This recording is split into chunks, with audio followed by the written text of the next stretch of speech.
What's going on, everybody, and welcome back to the channel.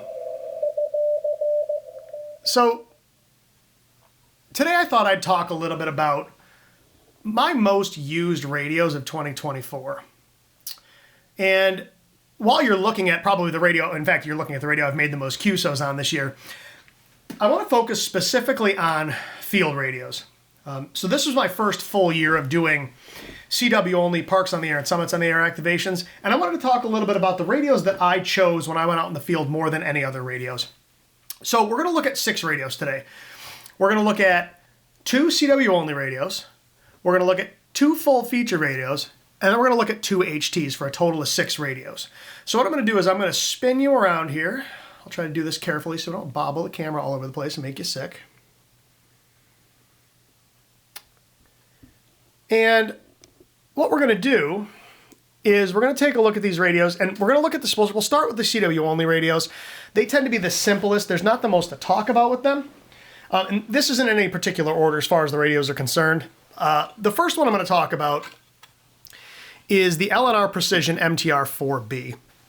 So this radio got a lot of use this year, and for good reason.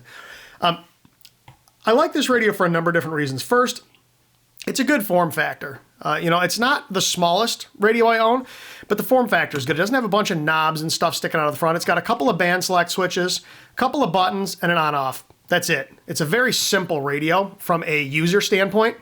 It's got some features that make it pretty compelling. It's got a SWR meter. It's got a power meter. It's pin diode switching. It's a robust little package. It's a nice sturdy case. It's a nice little radio to use. It's got a really cool way to enter frequencies, called direct frequency entry, where you key it in with your CW key. It's a neat little radio. This radio is 80/40/30/20, and while this isn't as small as, say, my MTR-3B, it's still plenty small to throw in a pack and take into the field. And like I said, I like this radio for most field stuff over the 3B because the 3B is a little delicate. It's not as voltage tolerant. It doesn't have the internal SWR meter and power meter and all that stuff. The new one coming out does. I don't have mine yet. When I get it, I'll do a full field review on that radio too. But this radio just does everything you want it to do, and it's simple. Is it perfect? No, it's not perfect. We'll talk about some of those things in a minute. But it's a great little package. One of the things I don't like about this radio, you'll see that the finish is chipping off. This finish they used on the version 2 radios. It's a powder coating, but it's sort of a smooth powder coating, and it's not all that great. It kind of chips off. The older radios with the sort of rough powder coating, the textured powder coating, did a lot better job staying adhered to the chassis of the radio.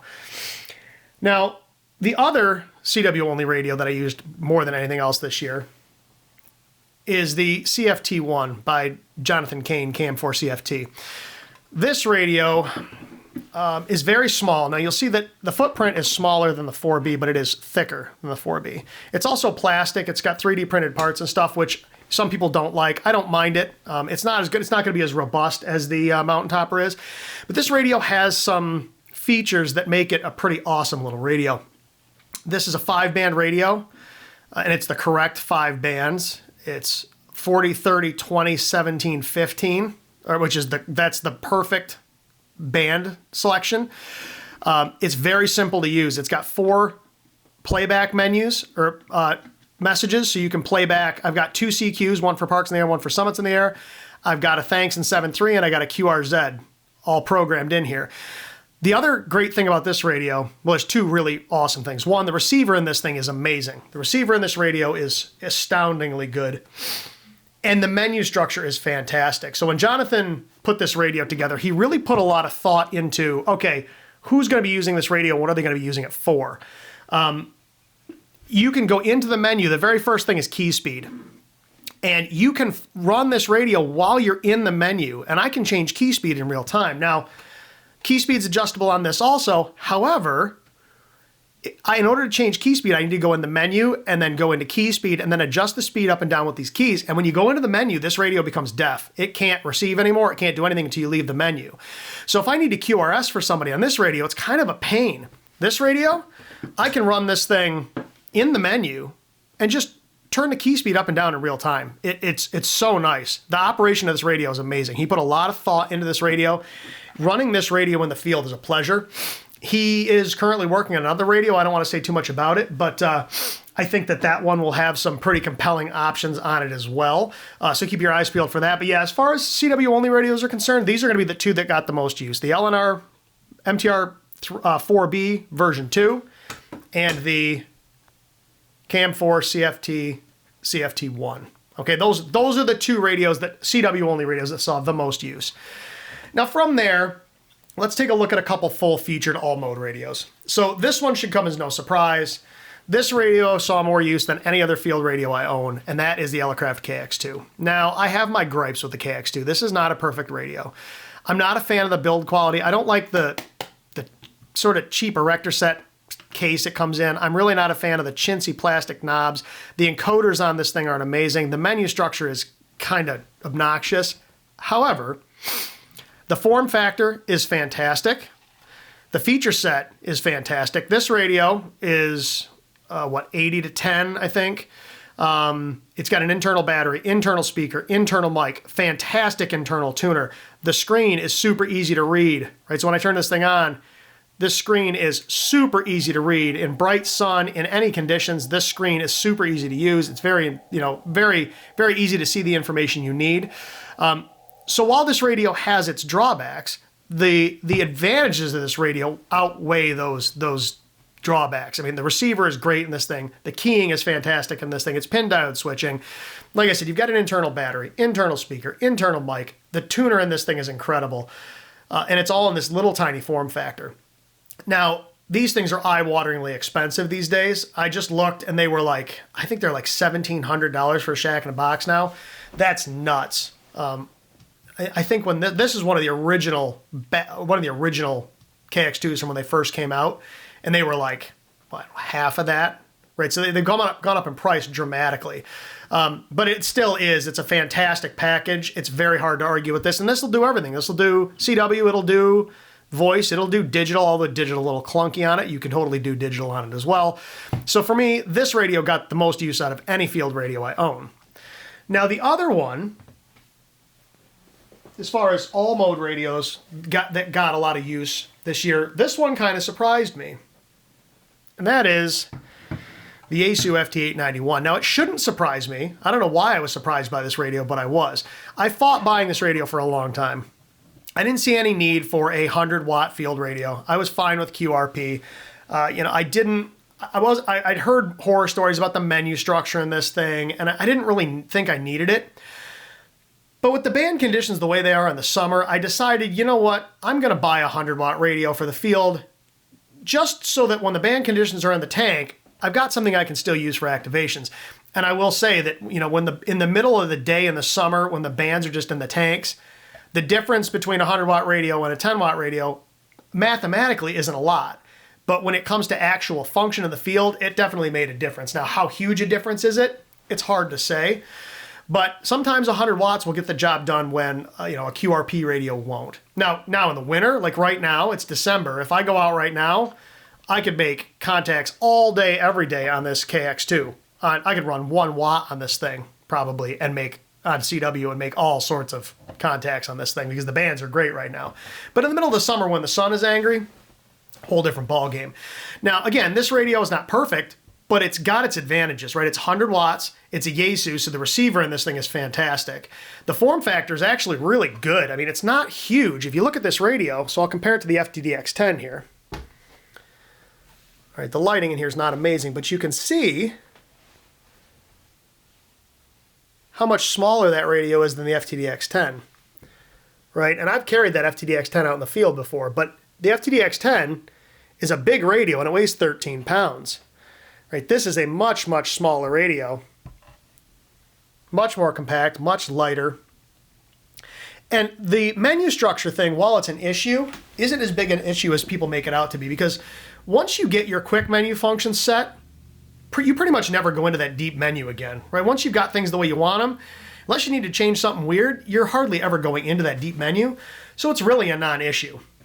So for me, when the bands were bad, this 891 really did, serve a purpose. And I was kind of surprised because I didn't think I would like it as much as I do. Now, the last two radios I want to talk about are both HTs. And while my favorite HT I own, I think, is probably my Yaesu FT5DR, it didn't see the most use this year. The radio that did is my VGC VR N76. Now, this radio is awesome. The receiver in this is not as good as the Yaesu. However, this thing will do all sorts of stuff. This radio has so many features, it's kind of crazy. So it's UHF VHF, right? 2 meter, 70 centimeter. It does APRS. It's got GPS. The app that the radio works with is fantastic. This radio will work as a APRS digipeater. It is now a standalone KISS TNC over Bluetooth. So if I want to run, let's say, APRS Droid or APRS.FI, if you've got an iPhone, you don't need cables or anything. You hook this radio to your phone and run that application, and it acts as a TNC, kind of like a Kenwood radio would, only at, less than a quarter of the cost. Now, it's not perfect. There are some weird things about it. Some of the APRS functionality in this is a little weird. So if you're used to most of your more traditional APRS radios, this one's got some oddball things with it.